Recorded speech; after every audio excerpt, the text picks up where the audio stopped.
Boa tarde, pessoal, tudo bom? Estamos aqui mais uma vez fechando a culminância do primeiro semestre, 2021, do CEPI Liceu de Goiânia. A minha letiva foi Geoviajando pela Internet, um olhar para a cultura de outros países. Foi uma troca de experiência muito boa entre nós e os alunos, então espero que vocês também venham à apresentação que nós estamos fazendo agora, tá? Então, até mais.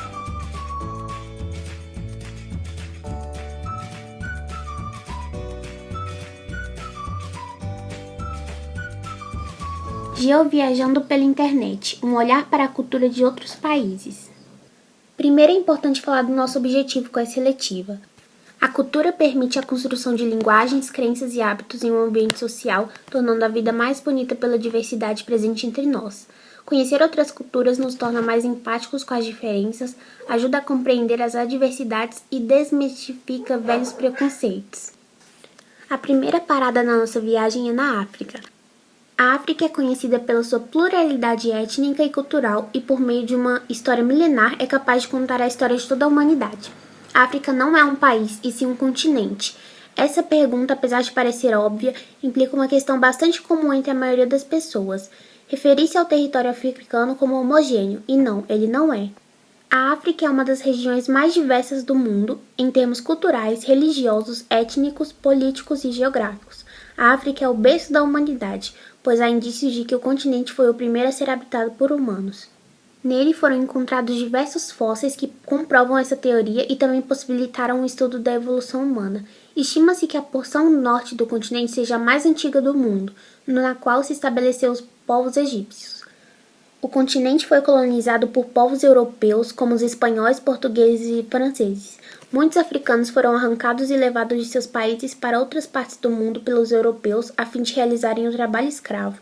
Foi após a Segunda Guerra Mundial que as colônias africanas iniciaram seu processo de independência.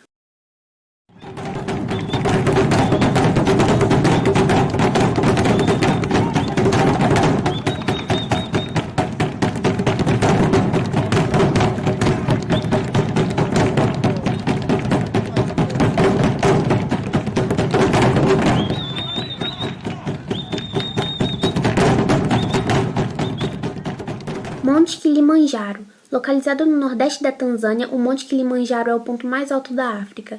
Embora ele fique nos trópicos, seu topo permanece coberto de gelo e neve o ano todo. A nossa segunda parada é na cultura brasileira. Formação da cultura brasileira. É o resultado da miscigenação de diversos grupos étnicos que participaram da formação da população brasileira.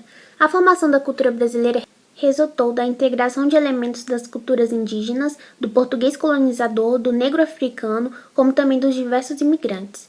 Cultura Norte. A quantidade de eventos culturais do Norte é imensa. As duas maiores festas populares do Norte são o Círio de Nazaré e o Festival de Parintins. Outros elementos culturais da região Norte são o carimbó, o congo, a folia de reis e a festa do divino. A influência indígena é fortíssima na culinária do Norte, baseada na mandioca e em peixes.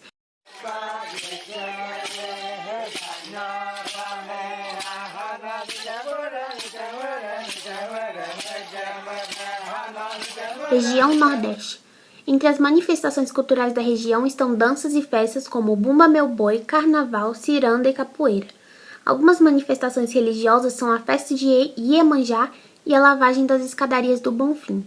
A literatura de cordel é outro elemento forte da cultura nordestina.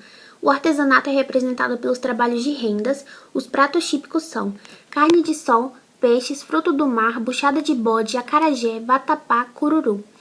Centro-Oeste. A cultura do Centro-Oeste brasileiro é bem diversificada, recebendo contribuições principalmente dos indígenas, paulistas, mineiros, gaúchos, bolivianos e paraguaios. São manifestações culturais típicas da região a cavalhada e o fogaréu. Sudeste. A culinária do Sudeste é bem diversificada e apresenta forte influência do índio, do escravo e dos diversos imigrantes europeus e asiáticos. Entre os pratos típicos se destacam a moqueca capixaba, pão de queijo, feijão tropeiro, carne de porco e feijoada. Sul.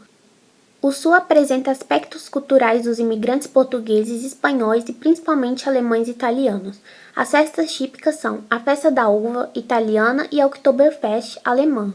A terceira parada é na Nova Zelândia. A Nova Zelândia é um país formado por duas grandes ilhas, Ilha do Norte e Ilha do Sul, que são separadas pelo Estreito de Cook.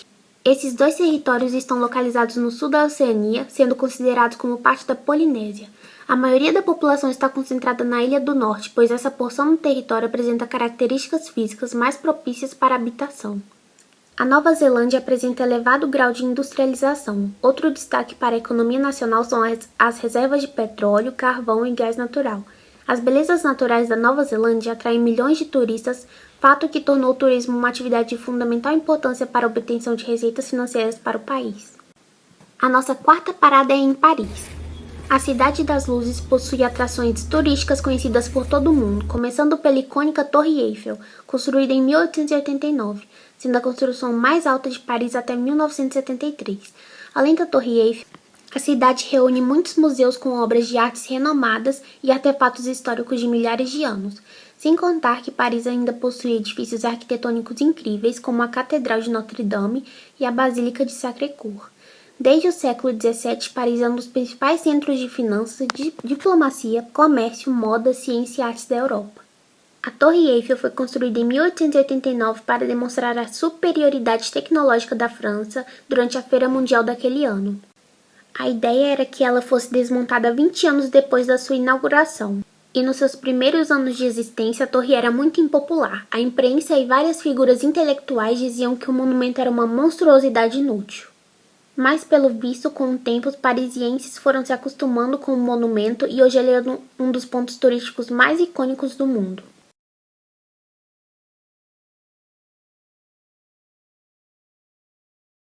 E com isso, esperamos que tenha entendido a importância da cultura. Você já parou para pensar que a sociedade em que vivemos hoje é em parte fruto da cultura?